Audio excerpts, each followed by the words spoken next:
So we've made our crazy delicious chicken amalgamation. It almost looks like something you could eat on its own. It's in its own sauce.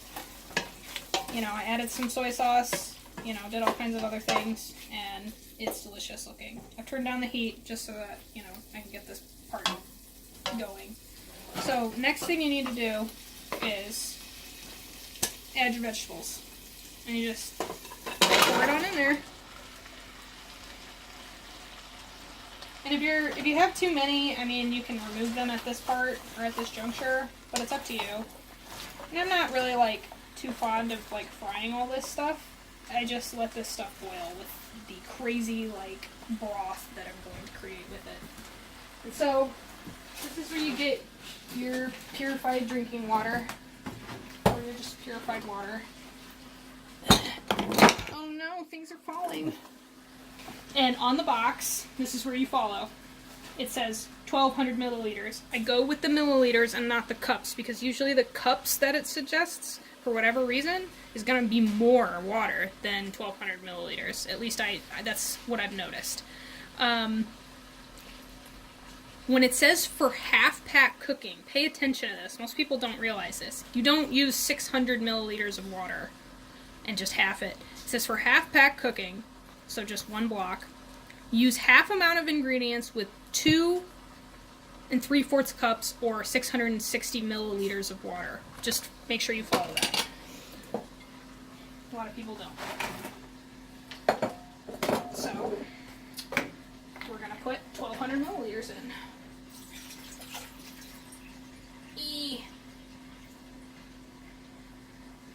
Go to 1,000. And then I add it. And I want the water to cover the vegetables.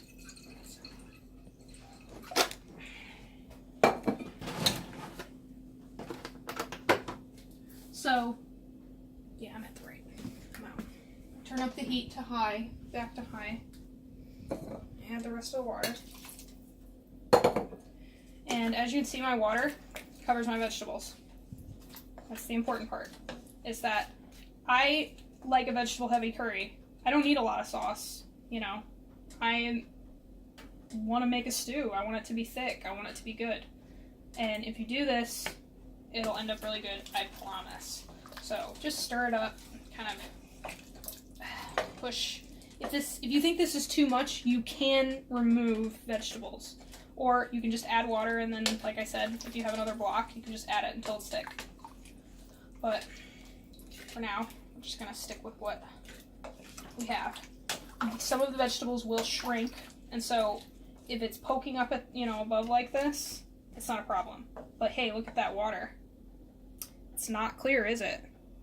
It's really good. You want it to be like that because you've just made, like, essentially your base. This is your foundation for the delicious house you are about to create. When I stir it up, I kind of scrape the bottom a little bit just to kind of get everything mixed up. You can't even see the little onions anymore. You can't even find them barely because they're at this point a paste because you fried them down so much. But that's the good stuff. And then I taste it to see if it needs anything. I feel like, personally, it could use a little soy sauce. Maybe more than that. I was being cautious. And then it needs a little sweet. Good squirt of that. And then just a tad of the ketchup. The ketchup and the liquid ingredients are things that I extra add usually. I very rarely add like the other salts and stuff like that because I personally think they taste better when they've been cooked. So we're gonna stir that up real quick. The onions will especially like get smaller and it'll definitely compact. That's great. Holy crap. That's good. Okay. So while we're waiting for that to boil, we're going to get the rice paddle out.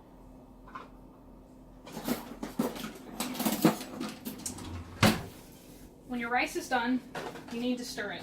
Don't let it sit for a really long time. Just, you know, keeping warm, because you need to release the moisture from underneath, or otherwise the grains are going to start sucking up all that extra water. So you want to do, this is what I was taught, you do a cutting motion. So you cut into it and you turn and cut and turn, and you sort of do a twist. So you cut into it, get to the bottom, and kind of, you can see all that steam releasing, and that's the extra water that's being released. And, you know, you just, it's really important to just, you know, stir it up and sort of cool it off. You know, get it, stop it from being so compact and give it a break. You want to, you know, fluff it up. But it's that cut and turn motion that I've always been taught. And there you go. You got your fluffed rice. You can let that sit. If you're like me, you'll eat it off the paddle, because it's really good. That's good. So, the pot will take a little bit to boil. So, we'll be back in a minute. So, while you're waiting for your pot to boil, I like to dig around and find my choice bay leaves that I want to use. I just pick ones that are, you know, big, because if you pick the little ones, they'll get lost. You will never find them ever again, and you do not want to keep bay leaves in your pot because they continue to release flavor, and when the simmering stops, they get really strong, and they really strongly release flavor, and that will ruin your curry flavor. You don't want that. So I pick 3 big leaves, sometimes 4 if they're kind of small-ish, or if, like, you know, small size. And something that I like to do with them is take my fingernails and I make little pops in them. And you can't really see it, but I'm literally just like making small breaks. And the reason why I do that is because I feel like, and maybe this isn't real, maybe this is all crap, but I feel like it releases more flavor and has more ways to get access to the flavor if you make these little tiny like pinches in it. And they're literally just like tiny little like perforations. You can't even see them. But the liquid gets into them faster if you do that. And you just take them and you put them on top of your pot. Another thing is, do you see this stuff that's forming? This foam? It's foamy. That is up to you if you want to remove it. It's oily. If you feel like you want to reduce the fat or whatever reason, you can remove it. I don't like to remove it because I think it adds flavor personally. Everybody likes it in my household, it's fine. But if you can see, this water will break and there's this foamy top. It's up to you if you take a strainer and decide to cut this out. But I think that oil adds flavor to it, so I wouldn't actually scoop it, in my opinion. So, there you go.